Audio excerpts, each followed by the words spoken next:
আসসালামু আলাইকুম। সবাইকে ঈদ পরবর্তী শুভেচ্ছা জানিয়ে শুরু করছি আজকের ভিডিও। আশা করছি আপনারা যে যেখানেই আছেন ভালো আছেন, সুস্থ আছেন। ঈদের দিন আল্লাহ আমাকে এই উপহার দুটি দিয়েছিলেন।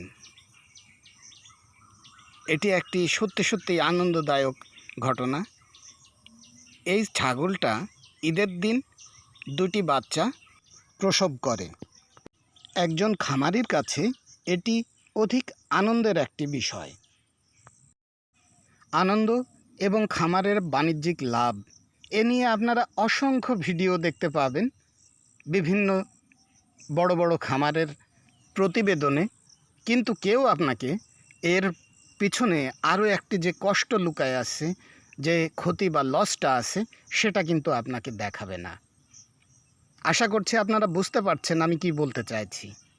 আসুন আজকে আপনাদেরকে আমি দেখাই যে একটি খামারে যেমন আনন্দদায়ক ঘটনা ঘটে, ঠিক তেমনি প্রতিনিয়ত কেমন দুঃখদায়ক, বেদনাদায়ক, হতাশাদায়ক ঘটনাও ঘটে। আর এই সমস্ত দুঃখ, বেদনা, হতাশাকে স্বীকার করে নিয়ে যদি কারো খামার করার ইচ্ছা থাকে, তাহলে সে যেন এই পথে অগ্রসর হয়। কেননা হতাশা মানুষকে কোনো কাজেই কিন্তু সফলতা এনে দিতে চায় না। যিনি হতাশ হয়ে গেলেন তিনি শেষ হয়ে গেলেন সর্বক্ষেত্রে। এই যে দেখুন, ঈদের পরের দিন সকাল, এটি আমার জন্য আরেকটি দুঃখদায়ক ঘটনা। যে দুটি বাচ্চা আমি পেয়েছিলাম, এই কালো বাচ্চাটা হলো একটি মেয়ে বাচ্চা। এই বাচ্চাটিকে সকালে মৃত অবস্থায় আমি পাই। তেমন কোনো সমস্যা পরিলক্ষিত হয়নি। রাত্রি 11:30টার সময় একে আমি দুধ খাওয়াই এবং তারপরে এই প্লাস্টিকের ক্যারেটের ভেতরে রেখে আসি ঘুমানোর জন্য। যেভাবে আমি রেখে আসছিলাম ঠিক সেভাবেই মৃত অবস্থায় সকালে পাই। এটি কতখানি দুঃখদায়ক, কতখানি বেদনাদায়ক একজন খামারি মাত্র অবশ্যই উপলব্ধি করতে পারে। আমি খামার যখন শুরু করি তখনও কিন্তু আমার এরকম বাচ্চা অনেকগুলো মারা গেছে। কিছু বুঝে উঠিনি, মারা গেছে। এখন অনেক কিছু বুঝি, তারপরও মারা যায়। আসলে যে কোনো উৎপাদনে কিন্তু একটা প্রোডাকশন লস থেকেই থাকে। খামারেও তাই আছে, আমিও তাই পাই। এখন আমি আমার অভিজ্ঞতা, আমার জ্ঞান এবং আমি আমার খামারের যে বাস্তবতা, এ থেকে যতটুকু প্রোডাকশন লস কমাইতে পারবো সেটাই আমার বেনিফিট, সেটাই আমার প্রকৃত লাভ। শুরুতে আমি কিন্তু অনেক কান্না করতাম যখন একটা ছাগল মারা যেত কিংবা একটা বাচ্চা মারা যেত, অনেক কষ্ট লাগতো, কান্না করতাম। কিন্তু ধীরে ধীরে নিজের ভেতরে সেই আত্মমনোবল চলে এসেছে যে এমন হতেই পারে, স্বাভাবিক ঘটনা এটি একটি খামারির জন্যে। প্রত্যেকটি খামারেই এই ঘটনা ঘটে, কিন্তু কেউ আপনাদের সামনে এ কথা স্বীকারও করে না, বলেও না। তারা শুধু লাভের অঙ্কটাই আপনাদেরকে দেখায়, আকৃষ্ট করার চেষ্টা করে যে আপনারা আসেন, খামার করেন, আমার কাছে বাচ্চা আছে, বাচ্চা নেন, আমি ছাগল বিক্রি করি, উন্নত মানের ছাগল আছে, আপনারা নেন, খামার শুরু করেন, এই ছাগলগুলো খামার উপযোগী ছাগল।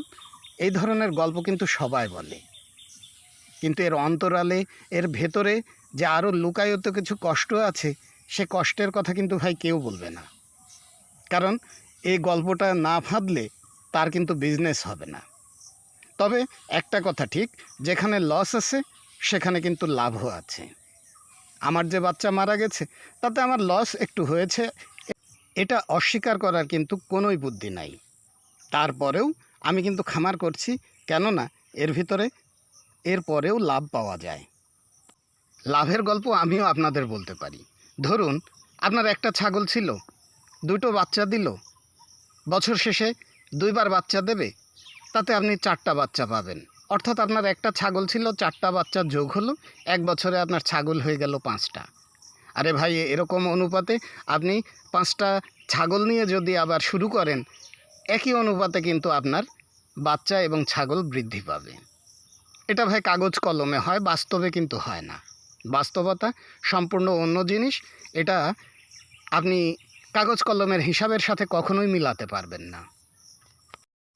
তাই আপনারা যারা বিভিন্ন প্রতিবেদন দেখে খামার শুরু করার চিন্তা করছেন, তাদেরকে আমি পরামর্শ দেব, জেনে শুনে বুঝে তারপরেই আপনারা এই খামার জগতে আসেন।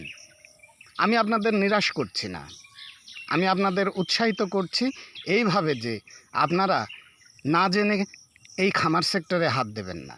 আপনারা জানুন, তারপরেই শুরু করুন খামার। এই খামার সেক্টরটা এমনই একটা সেক্টর, এখানে আপনি আপনার সচেতনতার মাধ্যমে 100% লাভ যেমন বের করতে পারবেন, একটু অসচেতন হলে ঠিক তেমনি 100% ক্ষতির সম্মুখীনও আপনি হবেন। এখানে আপনার আমার কারোরই কোনো কিছু করার থাকবে না যদি না আপনি সঠিকভাবে এই চক্রটি বুঝতে না পারেন। ব্যাপারীও আপনাকে কিন্তু ঠকানোর জন্য সর্বদা প্রস্তুত।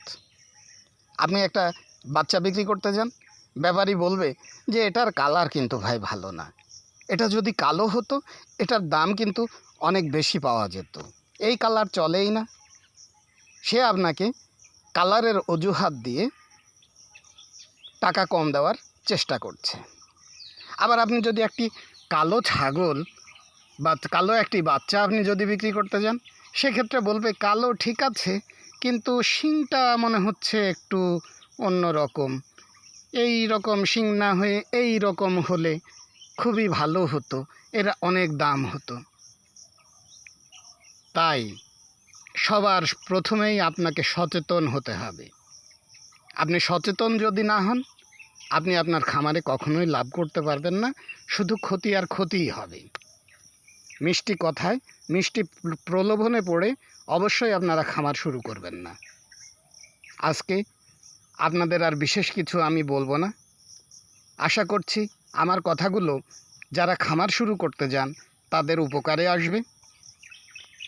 জেনে শুনে বুঝে তারপরে এই সেক্টরে আসবেন। আপনাকে স্বাগত জানাবো আমরা সবাই নতুন একটা খামারিকে আমাদের মাঝে। আজকে এ পর্যন্তই, দেখা হবে আবার নতুন কোনোভাবে, নতুন কোনো বিষয় নিয়ে। সেই পর্যন্ত ভালো থাকুন, সুস্থ থাকুন, সাথে থাকুন। কোনো পরামর্শ থাকলে অবশ্যই কমেন্টে তা জানান। আসসালামু আলাইকুম।